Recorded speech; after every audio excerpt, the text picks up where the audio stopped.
Thanks, Gary, and good evening, ladies and gentlemen. This evening I'll be providing an overview of the club's balance sheet and the structure that we've put in place around our future fund.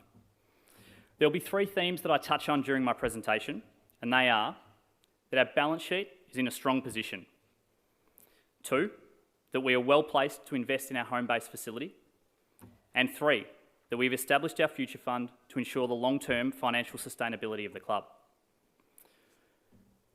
On screen now is our balance sheet at the end of 2023. Circled on the screen is our net income producing assets of $34 million. Now, why this is important to highlight is because in our strategic plan, we had a target of achieving $30 million by the end of 2023. And I'm pleased to say that not only have we achieved this target, but we've also exceeded it. This figure compares very favourably to other clubs within the AFL industry, and I'll talk about that in a little bit more detail in just a moment. Also contained within our net income producing assets are cash reserves of over $10 million.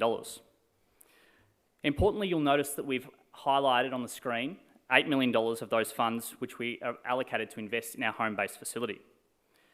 We have a target of aiming to reach $15 million for these cash reserves, and that's what we expect to do in the next 3 to 4 years.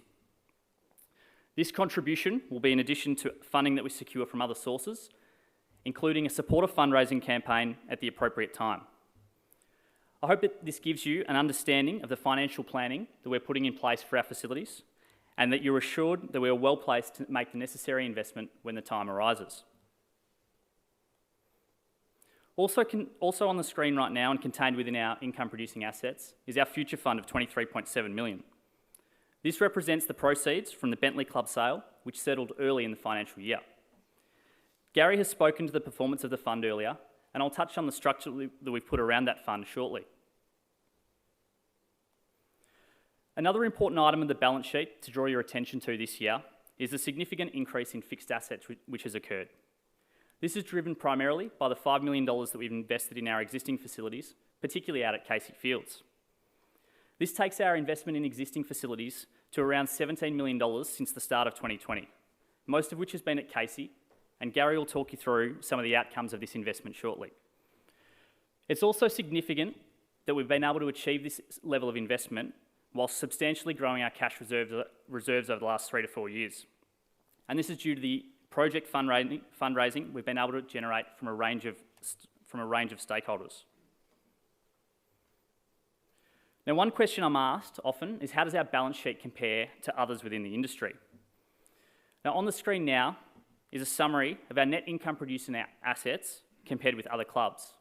Now, this is at the end of 2022, as not all clubs have completed their financial report for this year.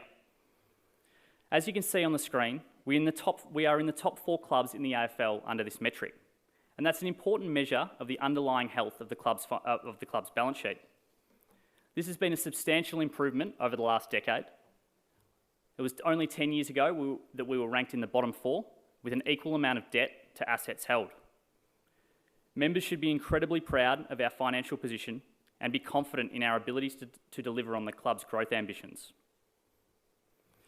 Now, this provides a good segue for me to talk a little bit about the Club Future Fund and the structure that we've placed around it. The purpose of the Future Fund is to underpin the financial sustainability of the club for the long term. The Future Fund will achieve this purpose by, firstly, providing an income stream that replaces the previously earned gaming income.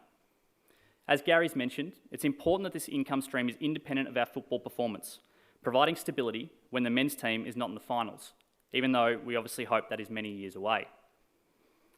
Secondly, the Future Fund will achieve this purpose by providing a capital base that allows the club to survive any future financial crisis.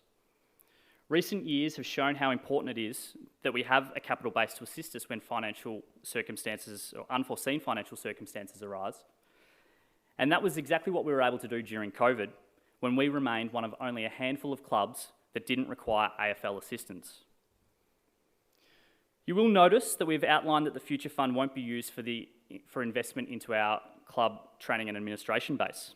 And that really is because it's there to deliver on the 2 objectives I've just mentioned.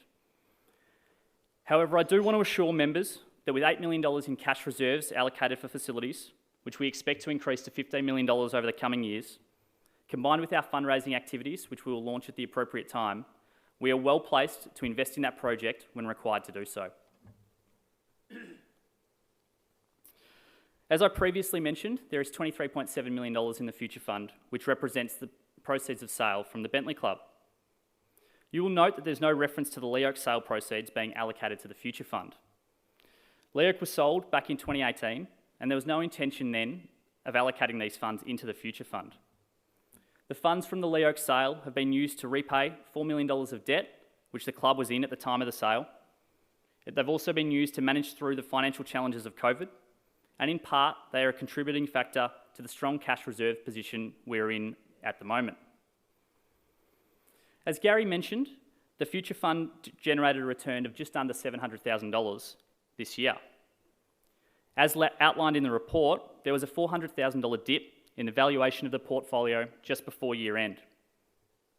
And that brought the return for the year just under the $1 million target that Gary mentioned that we have.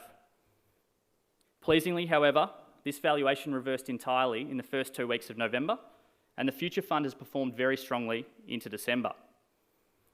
We hope that members understand that whilst there may be some volatility on a year-to-year basis in relation to the fund, particularly given market forces which I've just mentioned, we expect that the long-term average on the fund will exceed $1 million each year. All proceeds from the Future Fund this year have been allocated and distributed back to the club, and this will occur until we generate that cash reserves target of around $15 million. Once that has occurred, all surpluses generated by the club will then be tipped into the Future Fund, and this will allow us to grow the capital base of the fund, but also the income generating capability of that fund. In closing, I just want to reconfirm the 3 key themes that I spoke about at the beginning of this presentation, and that is that our balance sheet is in a strong position, particularly when compared with the other clubs in the AFL industry. Secondly, we are well prepared to fund our investment in facilities. And finally, we have established our Future Fund to ensure the long-term sustainability of the club. I will now hand back to Gary to provide an update on the club's strategic plan.